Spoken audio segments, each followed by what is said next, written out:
welcome back to Be or Not to Be, ladies and gentlemen. This once again me, Bob, Doc Wildcard. Let's see what happens if I play as Ophelia. Should be interesting, yeah. Just to see what happens there. My can't skip past this. Let's see, can I skip past this? Options. No. Oh well. Let's just see what achievements I've unlocked. What have I unlocked so far? Alright, yeah, in action man. And not to be. Whoops. Ah! Oh, okay. Okay,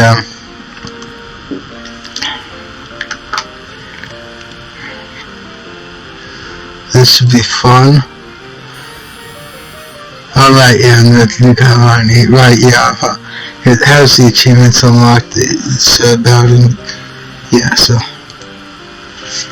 why didn't I take it out? Yeah, anyway, let's see what happens if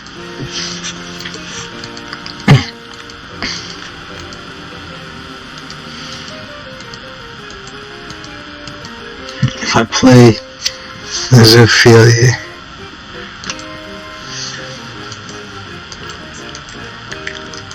Probably be very different.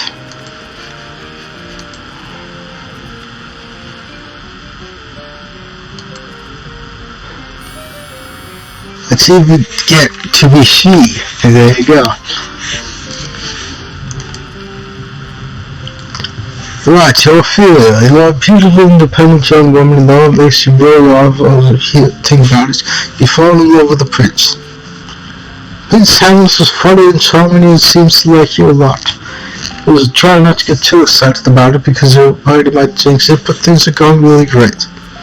Only it's been hard doing the long distance thing while you've both been off at university. And while you've loved studying capital at Sierra being capital, between military for extra civilian S, though that probably wasn't invented at that time. Because America didn't even exist at the time, sadly. But yeah, science, Joe, sure, Hamlet's love studying capital. You undeclared it hasn't been easy. Now that you are back together in Denmark for his father's funeral and his mother's second wedding, it's been harder still. Hamlet's a little sad, you can't really blame him for that since, his dad died, but he wished there was something you could do to help him. When you last saw him, Hamlet mentioned how the castle seemed cold and drafty, and for some reason it stuck with you. You've been sitting at your desk, trying to think of something you could give him would help with that. Or if cheering him up a little, reminding him he's got people who care about him. He wears these cloaks all the time, but then he's taking them off in warm rooms and putting them back on in cold ones. If there was only a way he could keep the rooms at uniform temperatures, he wouldn't need to be constantly adjusting his clothes throughout the day. But to do that, you need to find some way of measuring heat on a way of transporting it through the castle, perhaps through a series of pipes. Who is it? You call. It's me, says your brother. Come, let me in. Now a bow on the female skull. Let's see what got pissed about. Let's just see what happens if I do this. You open the door for your brother. You can come in, you see. But I don't want any opinions about my first life. Oh damn! Wow! Did they even have that word back then? I'm not sure if I could say that demonetized. So do his yeah, that's what I do if I were in that kind of situation. That's just mean. Bam! That felt good. Leslie shouts through the door that he's sorry and wanted to say goodbye before he left France. But when you open the door a crack, he lifts his head and says, "Oh, damn." You slam the door in his face again, badly missing his nose. Oh man, that would have been awesome to start on his nose. You shout through the door and if your damaged goods sees the entire shuffle and some of the eggs that went off weeks ago. And also your brother, he's entirely unhealthy. Yeah, right? What gives? What gives, man? No, you're unhealthy! Later shouts to return, then he'll stop waiting on the hall. What a joke! His retorts don't even make sense.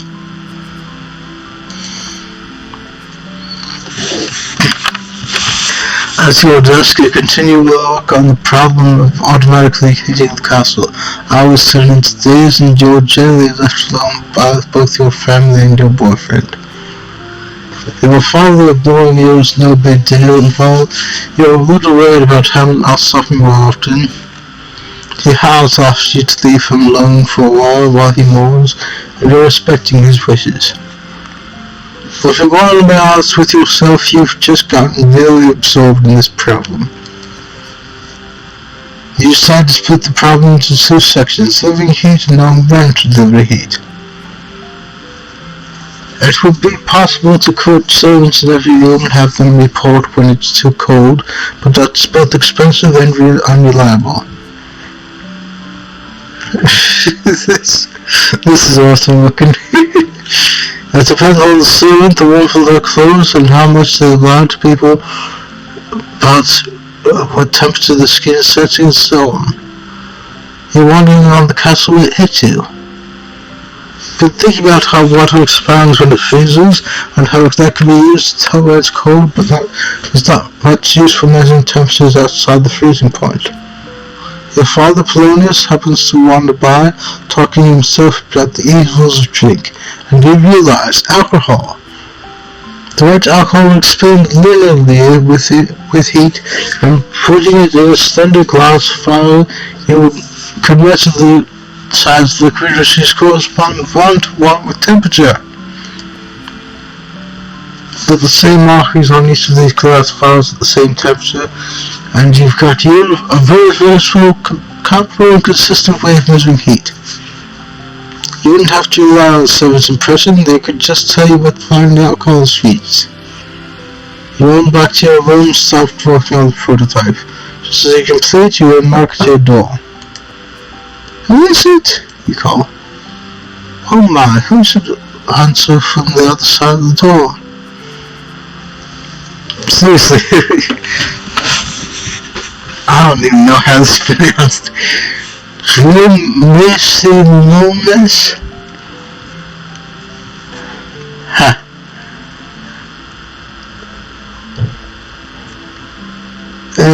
Let's go with this for now. Mind control. Control your reality.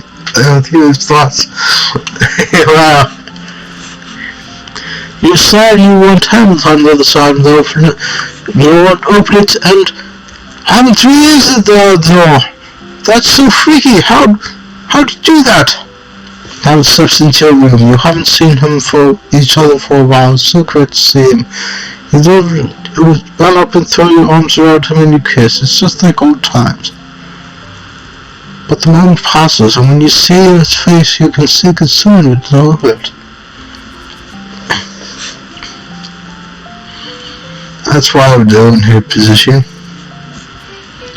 You ask him what's wrong, and well, there's no other way to put this, so I'll give it to you straight.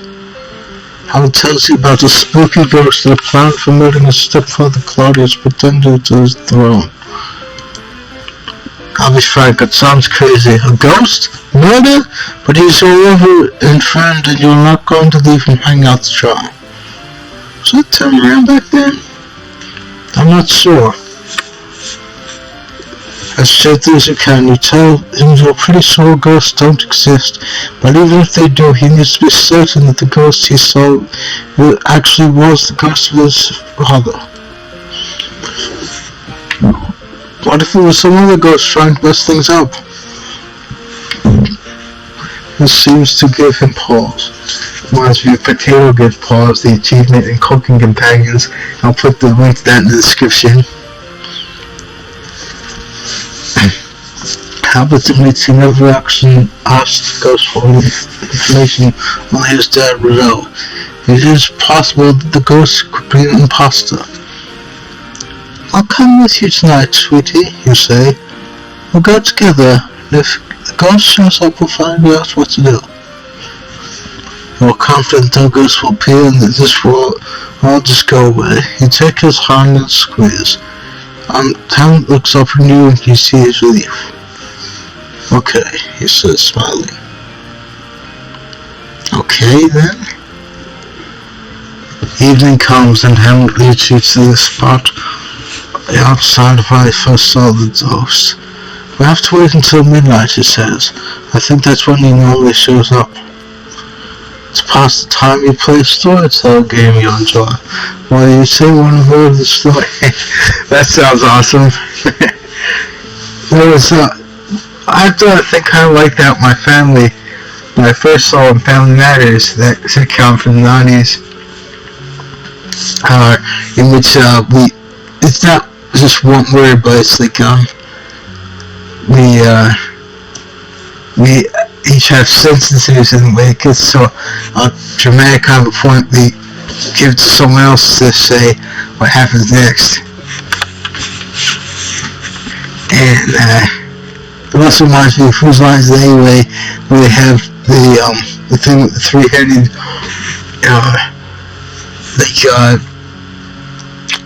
Broadway star, and they do songs in which they each of the three dudes up on the stage at the time does one word of the song. It's fun stuff. I love comedy improv. Once you begin, upon, he says. You say. Time, he says. There, you say. Was, he says. You say. Beautiful, he looks as looking at you. Prince, you reply, and he smiles back. Who, he says. Wanted, you say. True, he said. Kiss, you say. His girlfriend, he says. That's cheating, you say. They're kissing. Wherefore, make out for a while. Did they have that term back then, make out? This reminds me of like the slasher movies of the 80s that really weren't worth watching as I see it, because it's just blood for the sake of blood, and that's not really scary at all to me. Because from what I understand, those typically teenagers making out, and it's just Freddy or Jason or Michael Myers comes and gets them. From what I understand. Actually, I haven't seen them, so I can't be too quick to judge, but yeah. Whatever, I'll just close my eyes. Well, not really close my eyes, because eyelids go up and down, never really closes. That's not working because I can't see what's happening. Yeah, let's just try this for now. You turn the head off just for swooshes. That's enough, you say. We don't like your dad catching us making out. Hamlet dreams and pulls it close to him. I think you'd be cool with it, he says. That's a weird thing to say, but you excuse it, because you know people say some really weird things. Oh, jeez. I'm not sure if I can do that and be monetized. You kiss him over and finally push away from you this time. What makes you think he wants to spend the afterlife watching us make out, you say? Well, it's what I'd want to do, he says with a smile. I mean, if I were me and I was a ghost, he explains. You're about to apply and come and girls club. Looking up, you see what For all the world looks like Hamlet's dad. Hamlet's senior, only he's transparent and floating, and you can only see through, and you can see through his bald.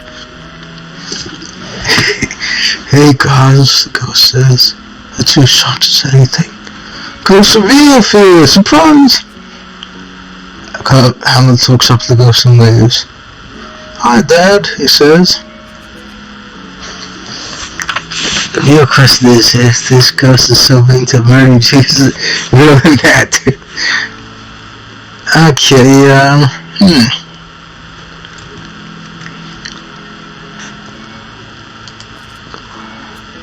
Excuse me, you say. The ghost pretends not to hear you.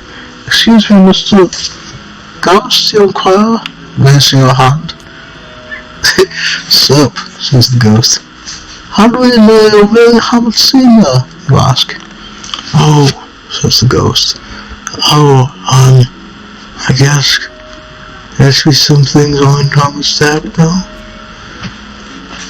This is awesome looking. You got a female pirate. Well, yeah, that's the program we're supposed to be wearing, but it still reminds me of like a female pirate like this looks like here. And there actually were female pirates in real life. One of the few that existed, but was one of also the most dangerous, male or female, and that was Aunt Bonnie. And she had this awesome quote. I don't condone piracy either. I don't condone piracy either, ladies and gentlemen, so don't get the wrong idea. I'm not a thief either. But this, I thought, was an awesome quote. It's like, the question isn't who's going to let me, it's who's going to stop me. That is awesome. You do so. The pretty boring questions about family junks are not missing out on anything by me actually including them there. But the ghost answers them perfectly. That is still, he always answers them always haven't seen or could answer them, and even makes reference to a running joke you had a few months ago. I can't go with this, says the ghost, and then the two of you shout, it's too spicy!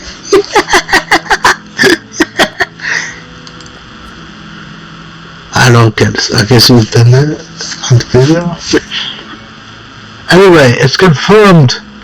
This is certainly the ghost of Hamlet's dead. Identity confirmed.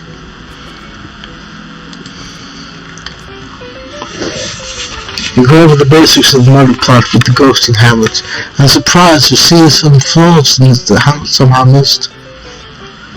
So Hamlet is supposed to murder Claudius, you say? Yes, Hamlet hears reply in unison. They noticeably flirt and use and fist bump each other. Well, the ghosts fist seem to go through Hamlet's fist and stuff to the inside it, but we can see what they're trying to do. And then Claudius will be dead and Hamlet will be king, you say? Yes, and Hamlet goes reply in use again. And then they fist bump each other again, and it's even more off this time. Not even the blind holes with each other. Come on, guys. So what prevents Claudius from becoming a ghost and seeking his own revenge? You say, raising one eyebrow. So this ghost. In fact, can ghosts kill each other? Because then it's the best case for us. The best case for us is that one of you ghosts kills the other and kills himself revenge.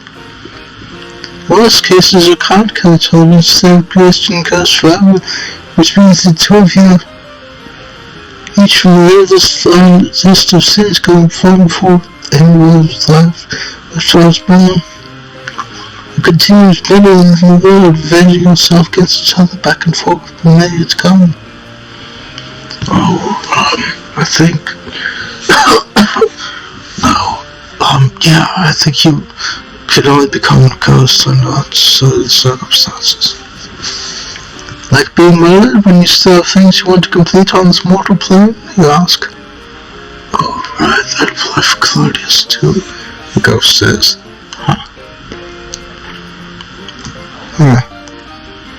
You can't even be oh damn, wow.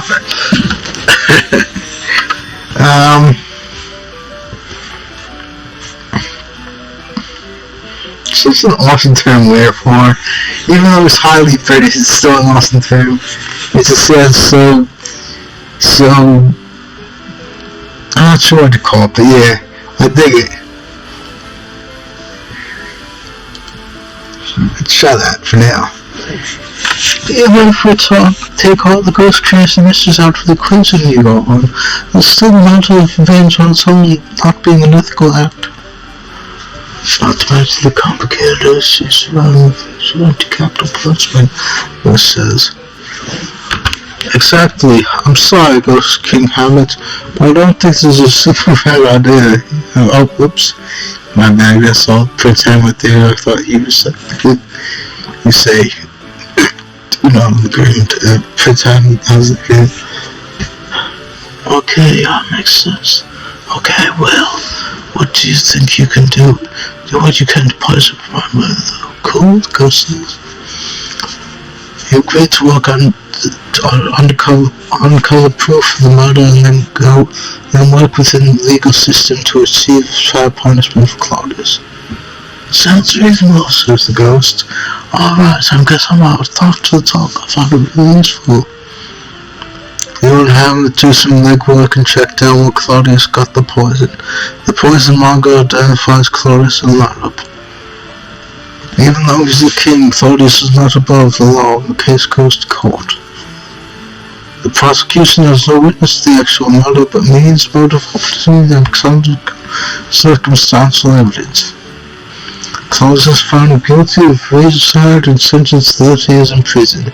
He's sent to Verona, where he won't get any special treatment for the two gentlemen drafted to guard his cell. Hamlet's father is still dead and this won't bring him back, but on the other hand, he's a ghost who can talk to them at night. It's a pretty fair verdict, measure measure. 100 out of 100 legal justice points. His pointy head on the skull. It seems to almost be smiling. So, it turns out you scored possible 100 out of 100 in legal justice points. Plus 3 adventure points. Yeah. But unfortunately, we only got like 3 adventure points. Man, that's below the indeed. That's what you get for working with the pre-existing legal system instead of employing it and unpredictable rights lead to adventures, am I right? The end.